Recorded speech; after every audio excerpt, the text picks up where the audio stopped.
Right, so today we're looking at the Dark Side of the Moon records that I got in a recent collection. If you haven't seen the other video, I bought a Pink Floyd collection, quite a large one, and there were 14 copies of Dark Side of the Moon, and pretty much everyone is a different catalogue number. Well, the same catalogue number, different matrix run out numbers.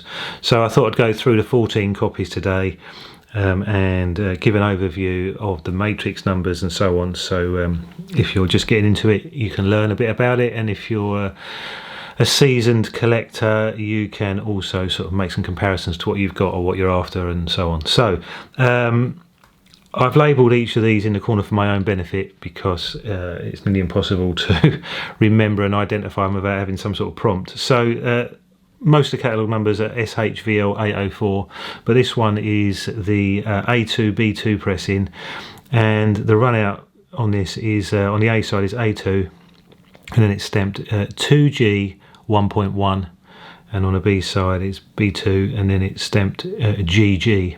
Don't know if that's particularly rare or an early one. I have a feeling that from some of the feedback from my subscribers that this G might refer to the fact that it's the first stamper, and the 1 might refer to the fact it was from the first mother stamper disc. So but I'm not entirely sure. But anyway, let's move on.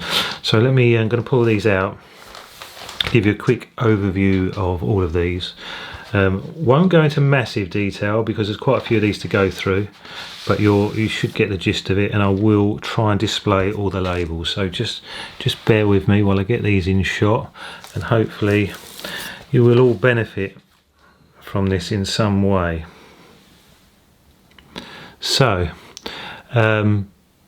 that is what they call a solid blue triangle.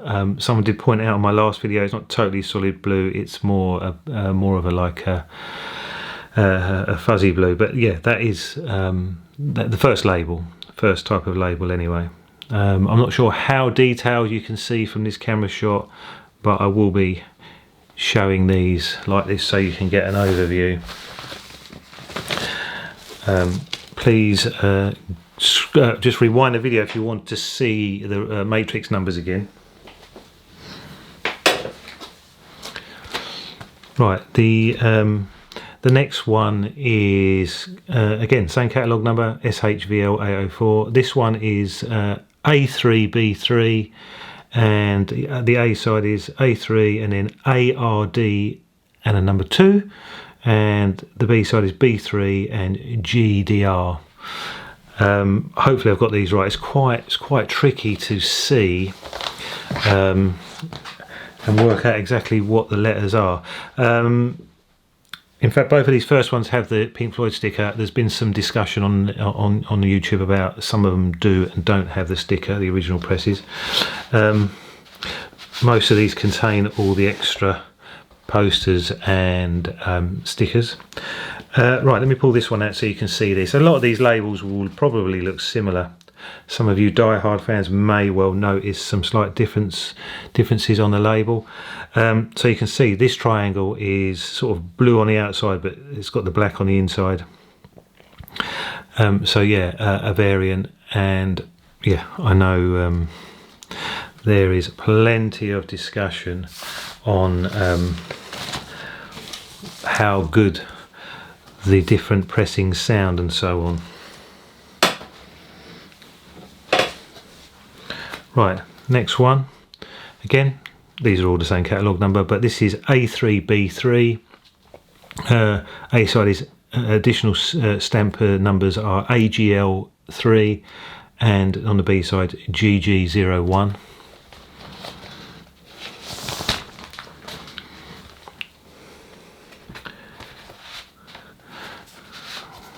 Forgive me while I just take a moment to pull this out so you can get the best view.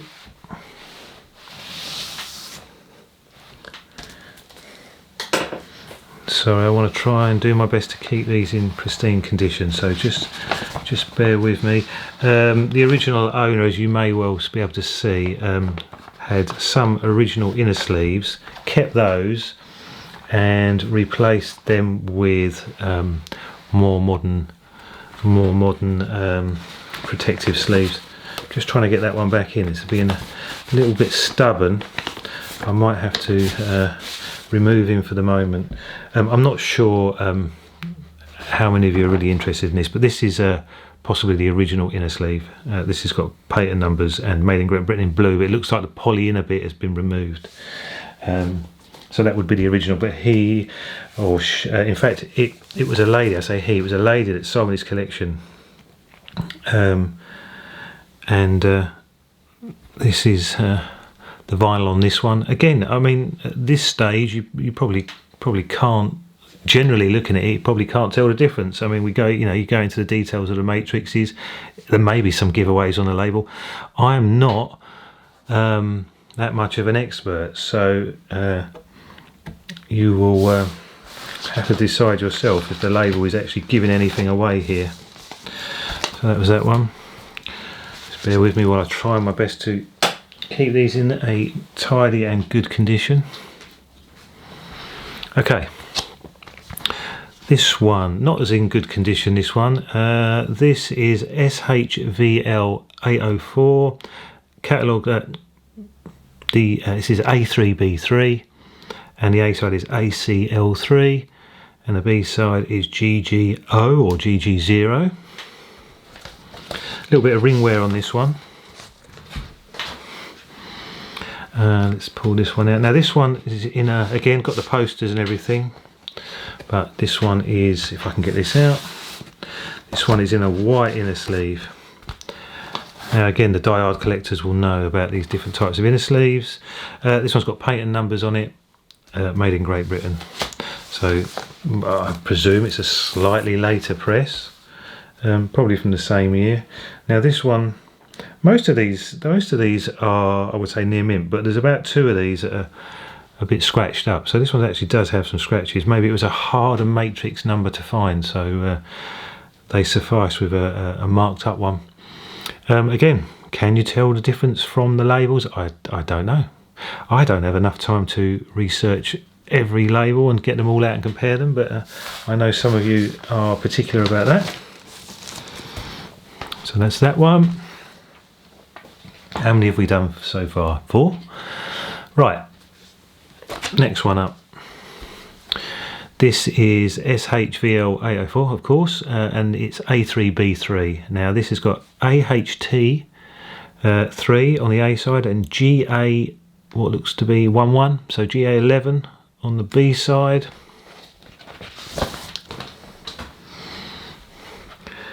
Good condition, this one again, all the posters and everything, but just want to try and get through these as quick as possible. This inner sleeve may not be the original, it doesn't have any patent numbers or anything on it. This is really nice and clean. There it is again. Can we tell the difference with the label? I don't know. I know on the very first pressing over here it said the Gramophone Company Limited, but on this it says EMI Records up there on the left hand side. So that's that one. Yeah, so rumour has it there is at least 100, I mean I haven't got hard facts, but the feeling is there's 100 variants of the first pressing. And when we say first pressing, I assume when I get this information off of the internet and so on, and feedback from my subscribers, but I imagine it means copies that were pressed in the first year, I assume, but you'll correct me if I'm wrong.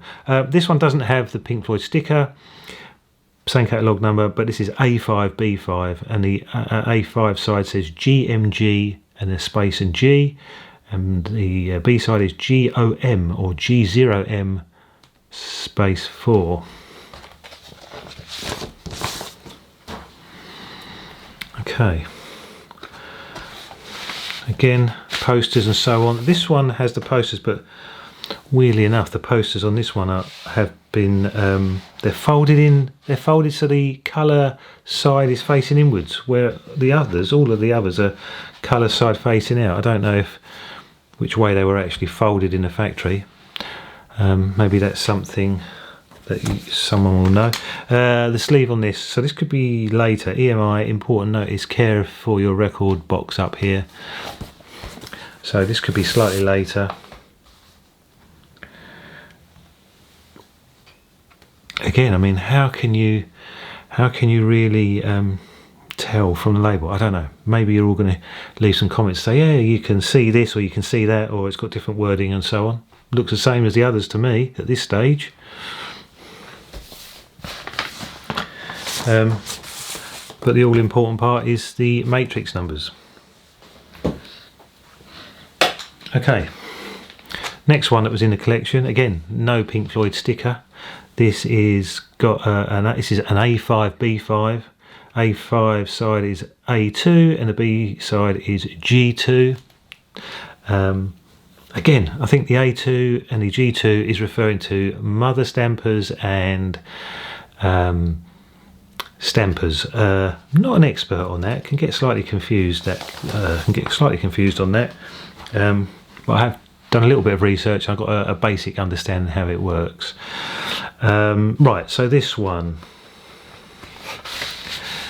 I don't know if this one has the posters. Seems to be a bit lighter. I don't think this one has posters or stickers.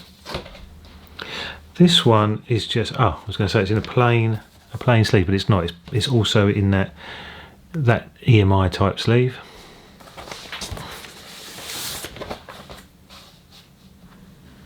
Let me just get this one round the right way. A little bit dustier, this one, but it does look in good condition. Again, there it is. What can I say?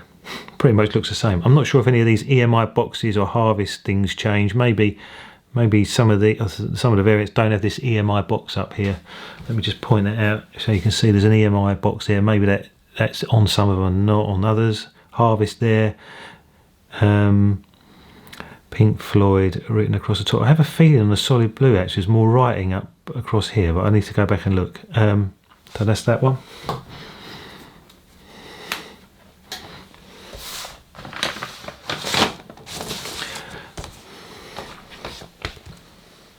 So I guess it would have took a fair bit of time, probably a number of years for the person to collect these. This one is this is an A10 B9 pressing. Now on the A side, this has also got in the runouts. It says OD Harry, what looks like a 1, OD Harry 1, and on the B side APM HTM 2. Now, I did read somewhere that a mention about HTM might have been in the comments that I've received on my other videos. So I don't know if this is a completely different mix down, like a different master, you know, remastered or tweaked and then pressed. So I'm not really sure. Again, I've got a basic understanding, but apparently this, from memory, this HTM version is quite good, so I can only assume it's a different mastered version, or remastered maybe, but I'm sure you'll correct me. Right, again, I'm not sure if this is in its very original sleeve because it looks a bit modern, but let me pull this out and show you what this looks like. Again, really nice condition, this one. The blue on this triangle seems to be darker, but yeah, I mean, I can't really see anything different. EMI box on there, Harvest is on there. Let me know if you see anything different on that.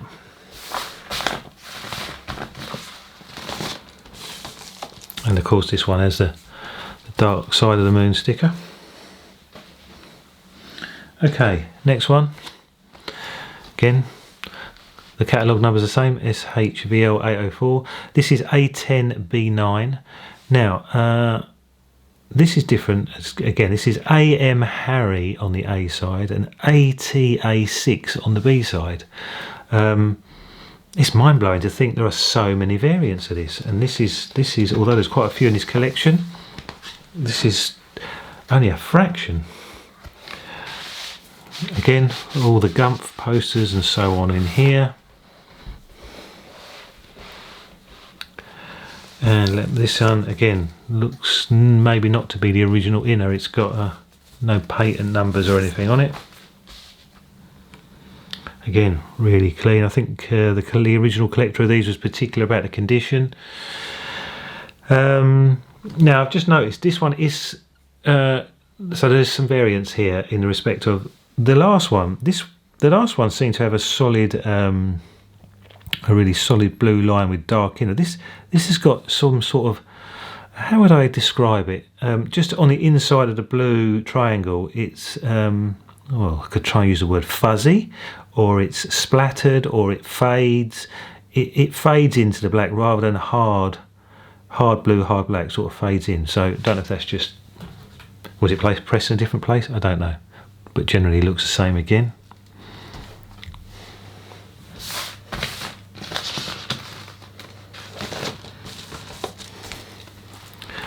Please don't forget to subscribe if you haven't already. Okay, next variant. This is an A11B10. A side says 3HRM. I don't know if that H refers to Harry that was on some of the previous ones, and the B side is, well, A11B10, and then it's got 16 on the B side. No sticker on this one.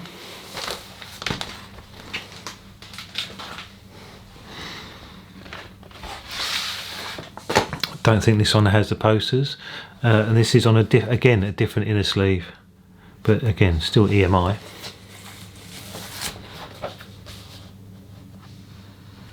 Okay, again another nice clean copy. Not much to say really. It looks like all of the others. Let me know if you spot something different or know of something different.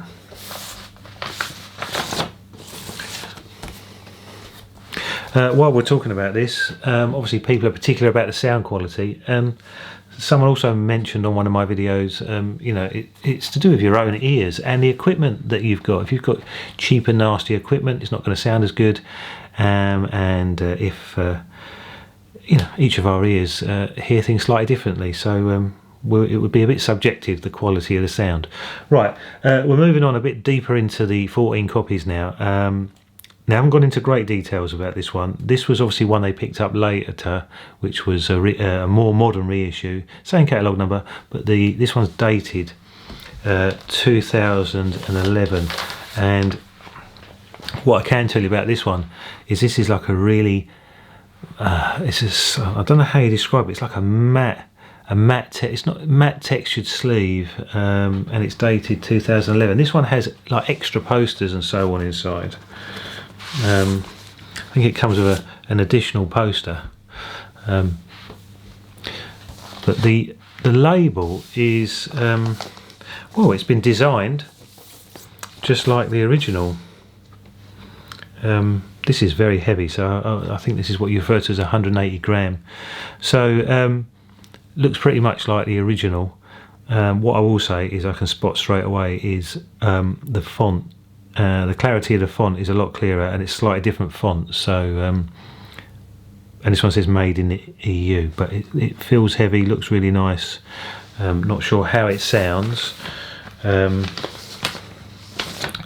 that will be discovered soon enough. So that's a 2011. Then the next one is again same catalogue number. This is also 2011. Now I did look at these in a bit more detail, and I think from memory, let me just try to understand. Okay, so that's very interesting. I think this one is the same. I think this is the same as the last one possibly, but this one's got a sticker. The other one didn't have a sticker. Now I can't quite remember if the runouts were different. But it's so interesting to think maybe they ran out of stickers, maybe it was the same thing. Lots of extra stuff in here. An additional poster didn't come out in the day. So again, this is looking just like the original. Blue triangle, not solid, but blue. yeah, I think this is the same as the last one, but with the hype sticker on the front. So unless you know different, I'm not going to go into the runouts in detail on this one because it's a really, well, I say it's a modern reissue. It's 2011, so that is some time ago, and that's in really nice condition. Then we're going a bit deeper into the collection. This is again what looks to be a more modern reissue. This is PFR LP8 2016, so it's 2016 with the sticker. Got some additional numbers at the bottom there. Again, this is that unusual sort of matte type finish, very nice finish, but not glossy, not laminated in any way. It's like a really matte finish sleeve, funny texture on it. Let me look at this one. Now, this does look interesting, and I could be completely wrong. This triangle doesn't look as big. It looks like the triangle slightly smaller. I could be imagining it, but you can check that. I'm sure some of you will know. This one says Pink Floyd Records, so 2016, a later repress. I think there was a bit of a resurgence around 2016 because there seems to be a fair amount of reissue LPs from that period of time. So there must have been a bit of a comeback for LPs in that year.